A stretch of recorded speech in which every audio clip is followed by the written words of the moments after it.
Musim hujan yang datang terlambat membuat stok jas hujan dan payung di toko saya menumpuk. Modal saya tambah tipis karena tiap bulan juga harus bayar operasional toko, telepon, dan juga upah pegawai toko. Apa yang harus saya lakukan? Ujar Pak Agung, toko laris.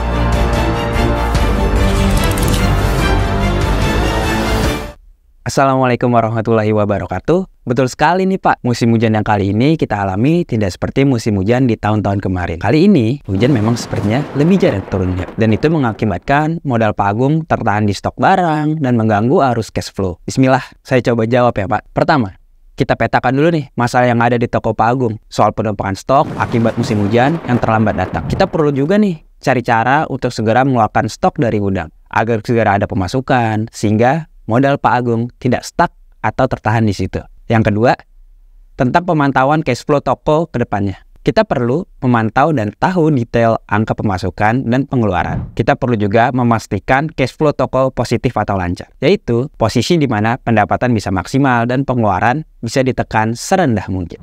Nah, tahukah Pak Agung dan teman-teman semua, ada satu solusi nih yang bisa digunakan untuk memecahkan kedua masalah tersebut. Apa itu? Jawabannya adalah penggunaan aplikasi kasir. Untuk masalah pertama, kalau Pak Agung punya aplikasi kasir iPos, Bapak bisa buka aplikasi iPos-nya dan buka data master. Nah, di situ ada beberapa fitur untuk promosi yang bisa Pak Agung pilih. Pak Agung bisa gunakan fitur-fitur itu untuk memaksimalkan penjualan yang stoknya menumpuk tadi. Nah, fitur promosi ini bisa digunakan untuk menarik perhatian pelanggan. Sesuaikan saja model promosinya mau seperti apa, atau berapa persen diskon yang akan diberlakukan untuk produk tersebut. Dengan begitu, masalah pertama selesai nih Pak. Sekarang bagaimana cara aplikasi kasir membantu memantau cash flow di toko? Saya jelaskan dulu bagaimana teori manajemen cash flow itu.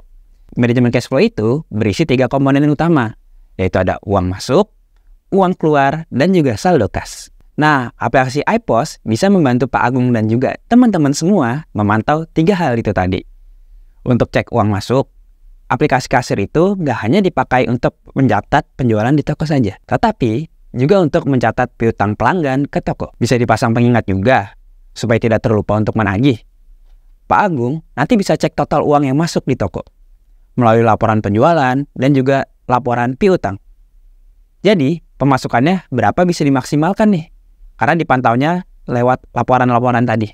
Selanjutnya, untuk cek uang keluar, Pak Agung bisa pakai aplikasi untuk mencatat biaya operasional di toko, seperti biaya listrik, telepon, gaji pegawai, private owner, dan biaya lainnya. Berapa tepatnya uang yang keluar untuk pembelian toko dan biaya operasional ini akan tercantum dalam laporan. Dengan laporan ini bisa dijadikan bahan pertimbangan biaya operasional apa yang masih bisa ditekan, sehingga kemudian akan meminimalisir pengeluaran. Aplikasi kasir juga bisa digunakan untuk mencatat aktivitas hutang piutang, hutang toko ke owner, hutang toko ke supplier, apapun pokoknya segala jenis hutang. Jadi, Pak Agung minimal ada 8 laporan yang akan disediakan oleh aplikasi iPos. Antara lain seperti laporan penjualan, laporan stok, persediaan, laporan hutang, laporan piutang, laporan biaya-biaya, laporan laba rugi, raca, dan juga lain-lain.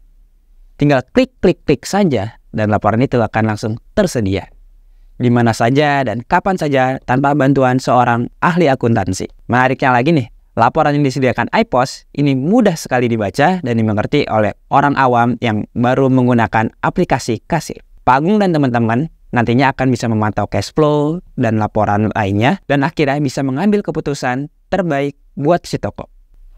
Nah, demikian jawaban dari saya, Pak Agung, dan juga teman-teman semua. Semoga bisa menjadi inspirasi buat teman-teman. Salam sukses. Wassalamualaikum warahmatullahi wabarakatuh.